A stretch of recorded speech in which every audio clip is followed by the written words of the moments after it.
ஸ்ரீமதே ராமானுஜாய நமஹ. இப்பொழுது ஸ்ரீபாஷ்யத்தினுடைய 7வது அதிகரணத்தை பார்க்க வேண்டும். அந்தர் அதிகரணம் என்று இந்த அதிகரணத்துக்கு பெயர்.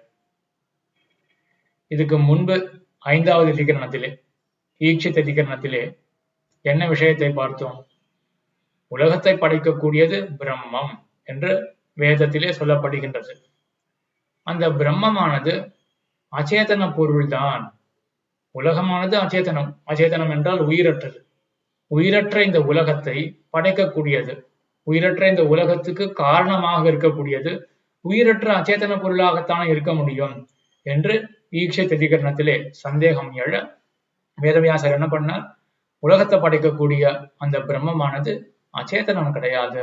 ஏன்னா அந்த பிரம்மமானது சங்கல்பம் செய்கின்றது என்று உபனிஷத்தானது சொல்றபடியினால அச்சேதன பொருள், அறிவற்ற பொருளானது சங்கல்பம் பண்ணுமா?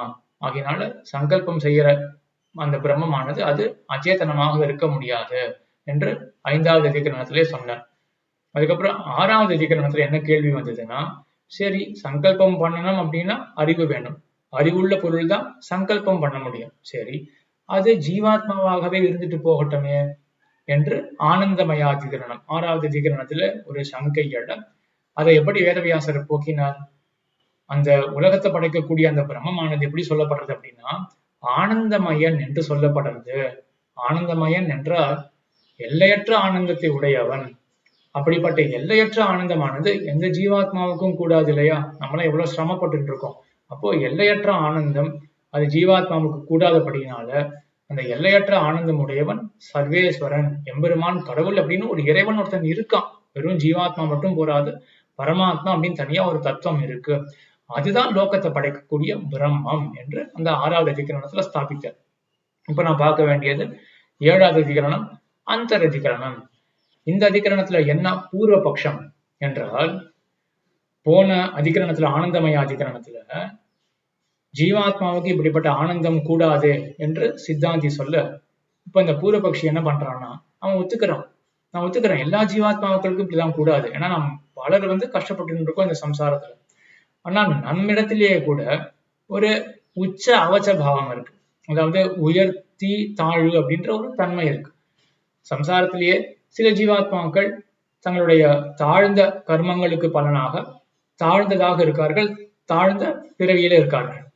சில ஜீவாத்மாக்கள் அவர்களை காட்டிலும் உயர்ந்தவர்களாக இருக்கார்கள், அதை காட்டிலும் மேம்பட்டவர்களாக சிலர் இருக்கார்கள். அப்படின்னு இது ஒரு படிக்கட்டாதான் போறது. ஆக சில ஜீவாத்மாக்களுக்கு இந்த லோகத்துல ஆனந்தமே இல்லை, சக்தியே இல்லை, ஞானமே இல்லை அப்படின்னு இருக்கு.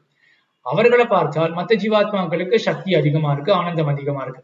அவர்களை பார்த்தாலும் மற்ற ஜீவாத்மாக்களுக்கு அதிகமாக இருக்கு அப்படின்னு ஒரு படிக்கட்டாக பார்த்தோமே என்றால், சிறந்த புண்ணியம் செய்ய செய்ய ஆனந்தம், சக்தி இதெல்லாம் வெகுகிறது அப்படின்றது பார்க்கிறோம் இல்லையா லோகத்துல. ஆக நிறைய புண்ணியம் பண்ண ஒரு ஜீவாத்மா அது நிறைய ஆனந்தத்தையும் நிறைய சக்தியும் பெற்றிருக்கும். அப்படிப்பட்ட ஒரு ஜீவாத்மா லோகத்தை படைக்கிறது அப்படின்னு எடுத்துக்கலாமே. தனியா பரமாத்மா அப்படின்னு ஒருத்தன் தேவை கிடையாது.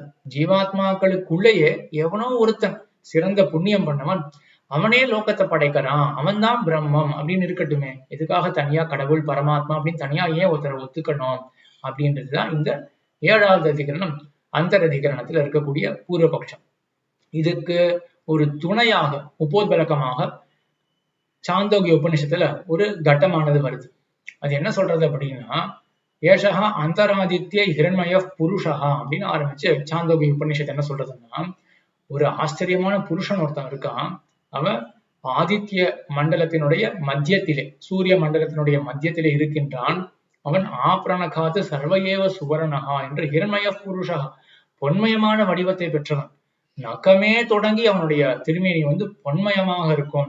தசேதா கப்பியாசம் புண்டரீகம் ஏவமக்ஷினி அப்படின்னு அவனுடைய 2 திருக்கண்கள் தாமரையை போன்றதாக இருக்கும் அப்படின்னு இப்படி ஒரு ஆச்சரியமான மிகவும் அழகான வடிவத்தை கொண்ட ஒரு புருஷன் இருக்கான் அப்படின்னு. அந்த புருஷன் சூரிய மண்டலத்தினுடைய மத்தியத்துல இருக்கான். அதே போல அதே புருஷனானவன் எல்லோருடைய வலது கண்ணிலையும் இருக்கான் அப்படின்னு அது சொல்றது. வலது கண்ணுல இருக்கானே தெரியாது அப்படின்னு வேண்டாம், அதுவும் அந்த தெரியறதுக்கு கூட நிறைய புண்ணியம் வேணும், அப்பதான் பார்க்க முடியும் அப்படின்றது தாற்பயம். சரி, இந்த மாதிரி ஒரு புருஷன் இருக்கான் அப்படின்னு உபநிஷத்தானது சொல்றது. உடனே இந்த பூர்வபக்ஷி என்ன சொல்றாங்க, நான் சொன்னதுதான் இப்ப சரி. நான் என்ன சொன்னேன்? லோகத்தை படைக்கக்கூடியவன் ஏதோ ஒரு சிறந்த ஜீவாத்மா, நிறைய புண்ணியங்களை பண்ண ஜீவாத்மா அப்படின்னு சொன்னேன் இல்லையா, அதுதான் இந்த உபனிஷத் சொல்றது. இப்பேற்பட்ட ஒரு மேனி கொண்டவன் அப்படின்னு சொல்றது இல்லையா, உடம்புன்றது யாருக்கு இருக்கும்?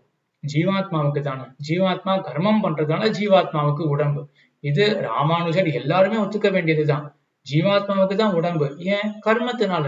அந்த கர்மமே சிறந்த புண்ணியமாக இருந்தது என்றால், சிறந்த புண்ணியம் பண்ணியிருந்தது என்றால் அந்த ஜீவாத்மா, அதுக்கு மிகவும் அழகான உடம்பு வந்து சேரலாம் இல்லையா? அதுதான் இந்த உபநிஷத்து சொல்றது. ஆக சூரிய மண்டலத்தினுடைய மத்தியில நிறைய புண்ணியங்கள் பண்ண ஒரு ஜீவாத்மா இருக்கான். அவனுக்கு இப்படி ஒரு பொன்மயமான திருமேனி, தாமரையை போன்ற கண்கள், இப்படி ஒரு அழகான திருமேனி அந்த ஜீவாத்மாவுக்கு, அந்த ஜீவாத்மா தான் லோகத்தை படைக்கலாம். ஆக இந்த கல்பத்துல இப்ப சிருஷ்டியா இருக்கு இல்லையா, இந்த கல்ப காலத்துல ஏதோ ஒரு ஜீவாத்மா அவன் சூரிய மண்டலத்துல இருக்கான். அவன் அழகான உருவத்தை படைத்தவனாக இருக்கான். அவன் இப்ப லோகத்தை எல்லாம் படைச்சிருக்கான்.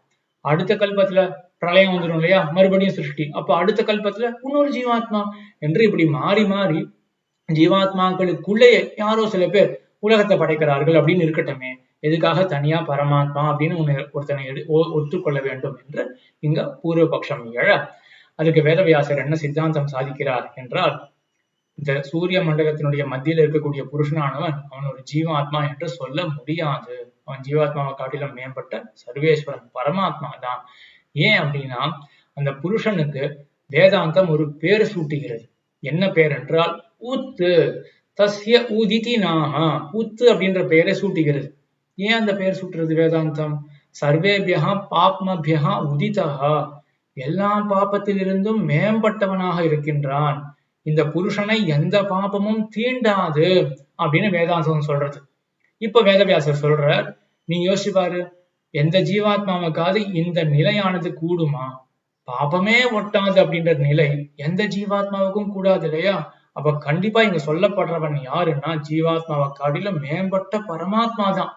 பரமாத்மாவுக்கு தான் எந்த பாபமும் புண்ணியமும் தீண்டாது. ஆக உத்து என்று சொல்லப்படுற இந்த புருஷனானவன் யாருன்னா பரமாத்மா தான். ஆக பரமாத்மா தான் அந்த சூரிய மண்டலத்துல இருக்கின்றான் என்று நம்ம தினமுமே சந்தியாவந்தனத்துல இதுதான் சொல்லிட்டு இருக்கோம். தேயசதா சவித்திர மண்டல மத்தியவர்த்தி நாராயணா சரஸ்வஜ ஆசன சன்னிவிட்டா கேயூரவான் மகர குண்டலவான் கிரீட்டி ஹாரி திருத்த சங்க சக்கரஹா அப்படின்னு ஹிரண்மய வப்புஹு பொன்மயமான வடிவத்தை பெற்றவன் என்று அந்த ஸ்ரீமன் நாராயணன் அவன் தான் சூரிய மண்டலத்தினுடைய மத்தியில இருக்கின்றான் என்று தினமும் தியானம் பண்ற சந்தியாவந்தன காலத்துல இல்லையா?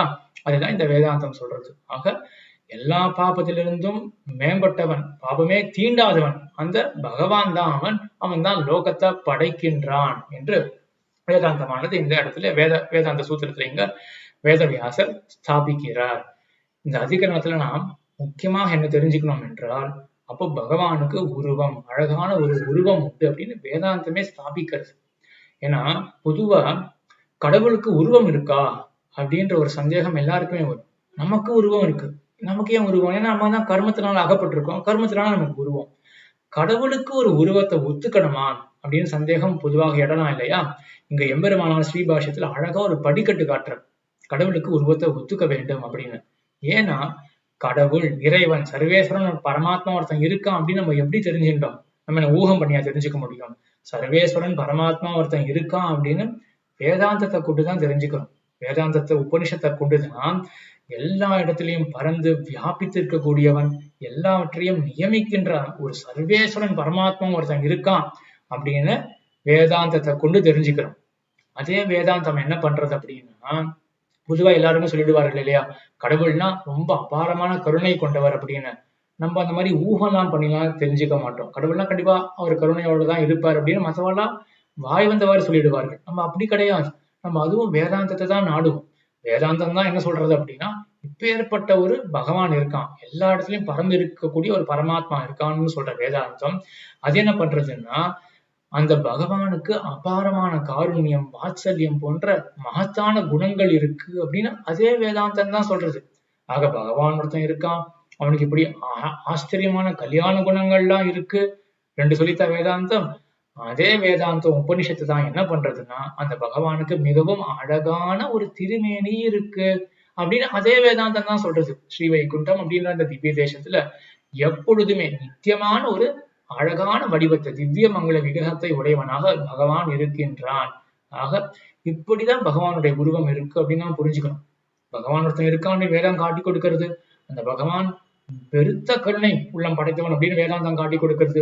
அந்த பகவானுக்கு உருவமும் இருக்கு அப்படின்னு வேதாந்தம் காட்டி கொடுக்கிறது. அத்தோட மட்டும் நில்லாமல் பகவான் அந்த உருவம் வச்சிருக்கான் இல்லையா, நித்தியமான ஒரு உருவம். அந்த உருவத்தோட பகவான் என்ன பண்றான்னா அவதாரமும் செய்கின்றான். அதே உருவத்தை கொண்டுதான் அஜாயமானஹ பௌதா விஜாயத்தே என்று வேதாந்தம் சொல்றது. ஆதியன் ஜோதி உருவை அங்கு வைத்து இங்கு பிறந்து அப்படின்னு ஆழ்வாரும் திருவாய்மொழியில் அருளி செய்கிறார். அதே உருவத்தை கொண்டு பகவான் இங்க பிறக்கிறான் மனுஷ லோகத்துல. அதே உருவத்தை கொண்டு அப்படின்னா அப்போ பகவான் கண்ணனாக இங்க அவதாரம் பண்ணும் பொழுது அப்போ ஸ்ரீவைகுண்டத்துல யாருமே இருக்க மாட்டார்களா அப்படின்னு கேள்வி கிடையாது. அங்கேயும் பகவான் இருப்பான். அதே உருவத்தை கொண்டு இங்க வரான் அப்படின்னா மனுஷ லோகத்துக்கு வரும் பொழுது நமக்கு உண்டான உடலை போல உடல் பகவானுக்கு கிடையாது. அதுவும் அபராகிருதமான ஒரு திருமேனி. ஸ்ரீவைகுண்டத்தில் இருக்கக்கூடிய அந்த திருமேனி நம்ம போல அப்பு தேஜஸ், பிருத்திவி அப்பு தேஜஸ்ன்னு பஞ்சபூதங்களான ஆன உடலாது ஸ்ரீவைகுண்டத்தில் இருக்கக்கூடிய திவ்யமங்கல விக்கிரகம் கிடையாது இல்லையா. அது பஞ்ச சக்தியால் ஆனது அப்படின்னு சொல்லுவார்கள். அதே போலதான் ராமனாகவும் கண்ணனாகவும் அவதாரம் பண்ணும் பொழுதும் அதே ஒரு ஆச்சரியமான திருமேனியோட தான் பிறக்கிறானே ஒழிய நம்ம போன்ற ஒரு உடலோட பகவான் பிறக்கிறது கிடையாது. சரி, எதுக்காக பகவான் இங்க அவதாரம் பண்றான் என்றால் சாது பரித்திரானாய, கண்ணனை கீதையில சொன்னா இல்லையா, விநாசாயச்ச துஷ்கிருதம், அப்புறம் தர்ம சம்ஸ்தாபனார்த்தாய அப்படின்னு பல காரணங்கள் சொன்னா கூட சாது பரித்திரானாய அப்படின்னா பவித்ரானாய சாது, பரித்திரானாய சாதுனாம் அப்படின்னு சாதுவனுடைய பரித்திராணத்துக்காக அவர்களை ரட்சிக்க வேண்டும் அப்படின்றதுக்காக பகவான் பிறக்கிறான். ஏன்னா சாதுக்களை ரட்சிக்கிறது அப்படின்னா துஷ்டர்களை போக்கணும். அதனாலே சாதுக்களுடைய ரட்சணம் அப்படின்னு வச்சுப்போமே. துஷ்டர்களை போக்குறதுன்றது பகவான் சங்கல்பத்தினாலேயே பண்ணலாம். ஆனா உண்மையான ரட்சணம் சாதுக்களுக்கு என்ன அப்படின்னா, நல்லோர்களுக்கு ரட்சணம் என்ன அப்படின்னா பகவானுடைய காட்சி தான். எம்பெருமானுடைய அந்த திவ்யமங்கல விக்கிரகத்தினுடைய தரிசனம் இருக்கு இல்லையா, அதுதான் பக்தர்களுக்கு ரட்சணமே. அதை எப்படி எம்பெருமான் பண்ண முடியும்? இந்த லோகத்துல தன்னுடைய உருவத்தை காட்டினாதான முடியும். அதுக்காக தான் பகவான் அவதாரம் பண்றான். இன்றைக்கும் அர்ச்சாவதாரமா எம்பெருமான் எழுந்தருளி இருக்கான் இல்லையா. ஆக பக்தர்களுக்காக எம்பெருமான் உருவத்தை எடுத்துக்கொள்றான். அதுக்கும் மேல பகவானுக்கே நித்தியமான ஒரு திவ்யமங்கல விக்கிரகம் இருக்கு ஸ்ரீவைகுண்டத்துல அப்படின்னு வேதமே சொல்லுகிறது, வேதாந்தமே சொல்லுகிறது என்று ஒரு முக்கியமான அர்த்தம் இந்த அதிகரணத்துல நாம் அறிந்து கொள்ள வேண்டும். இது ஒன்று. மற்றொன்று சம்பிரதாயத்துல பார்க்க வேண்டிய அர்த்தம் என்னவென்றால், இந்த உபனிஷத்து என்ன பண்ணிட்டு அப்படின்னா தஸ்ய உதிதி நாம அப்படின்னு பகவானுக்கு உத்து அப்படின்னு பேர் சாத்தித்தா. ஏன் பகவானுக்கு அந்த பேர் சூட்டுகிறது உபனிஷத்து? உத்து அப்படின்னு ஏன் சொல்றது? சர்வேபியா பாப்மபியா உதிதா, எல்லா பாப்பத்தையும் கடந்தவன், எந்த பாப்பமும் அவனை தீண்டாது. ஆகையினால அவனுக்கு உத்து அப்படின்னு பெயர் சாதித்தா வேதாந்தமானது. இந்த உத்து அப்படின்ற இந்த ஒரு திருநாமத்தை தான் நம்ம ஆழ்வார் திருவாய்மொழியில 1000 பாட்டால விவரிக்கிறார். எப்படி? திருவாய்மொழி ஆரம்பம் என்ன? உயர் வர உயர் நலம். ஊன்னு ஆரம்பிக்கிறதா? என்ன முடிவு? அவாவில் அந்தாரி பத்தறிந்தார் பிறந்தார் உயர்ந்தே அப்படின்னு முடிவு. அப்படின்னு முடியறது. ஆரம்பம் ஊ, ரெண்டுத்தையும் சேர்த்தோம்னா உத்து அப்படின்னு வருது இல்லையா. உத்துன்ற ஒரு திருநாமத்தை தான் ஆழ்வார் என்ன பண்ணியிருக்காருன்னா 1000 பாட்டால விவரிச்சிருக்கார் என்று நம்ம ஆச்சாரியர்கள் அருளி செய்வார்கள். ஆக இந்த 7வது அதிகரணம், அந்த அதிகரணத்துல நாம் என்ன தெரிஞ்சுக்கணும் அப்படின்னா, என்ன பூர்வபக்ஷம் இங்க எழுகிறது? சூரிய மண்டலத்தில் இருக்கக்கூடிய அந்த புருஷன் இருக்கானே, அவன் ஒரு வடிவத்தை பெற்றவனாக இருக்கான். இந்த மாதிரி வடிவம்லாம் ஜீவாத்மாவுக்கு தான் கூடும். இப்ப ஏற்பட்ட அழகான வடிவம் யாருக்கு கூடுனா நிறைய புண்ணியம் பண்ண ஒரு ஜீவாத்மாவுக்கு. ஆக மிகுந்த புண்ணியசாலியான ஒரு ஜீவாத்மா அவன் லோகத்தை படைக்கிறான்.